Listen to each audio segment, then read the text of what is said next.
শুরু হয়েছে Paris fashion week 2026-27। রাতের প্যারিসে লুই ভুইটন ফাউন্ডেশনের বাইরে স্থাপিত বিশাল কিউব আকৃতির কাঠামোতে অনুষ্ঠিত হয় এই প্রদর্শনী। আরও জানাচ্ছেন শ্রেয়া রায়। এবারের ফ্যাশন উইকে উপস্থিত হয় সংযত ও মার্জিত রঙের সংগ্রহ। বেজ, ধূসর ও বাদামি টোনের লংকোট, ডাবল ব্রেস্টেড জ্যাকেট, টাই এবং চামড়ার ক্যাপ ছিল এই সংগ্রহের মূল আকর্ষণ। মাঝে মাঝে গাঢ় লাল ও হালকা হলুদ রঙের পোশাক এনে দেয় ভিন্ন মাত্রা। কাঠ ও কাচের মিনিমালিস্ট নকশায় তৈরি সেটটি একটি শান্ত, গ্রাম্য, অবকাশ কেন্দ্রের অনুভূতি তৈরি করে। কৃত্রিম সবুজ ঘাসের উপর দিয়ে হেঁটে যায় মডেলরা, যেখানে ফ্যাশনের সঙ্গে মিশে যায় স্থাপত্য ও শিল্পকলার ছোঁয়া।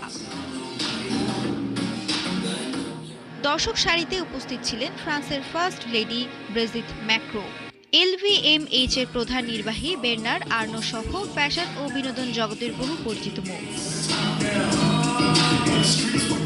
2023 সালে Louis Vuitton men's wear creative director হিসেবে দায়িত্ব নেওয়া গ্র্যামি বিজয়ী সঙ্গীত প্রযোজক ফ্যারেল উইলিয়ামস শো শেষে মঞ্চে উঠে অতিথিদের সঙ্গে শুভেচ্ছা বিনিময় করেন।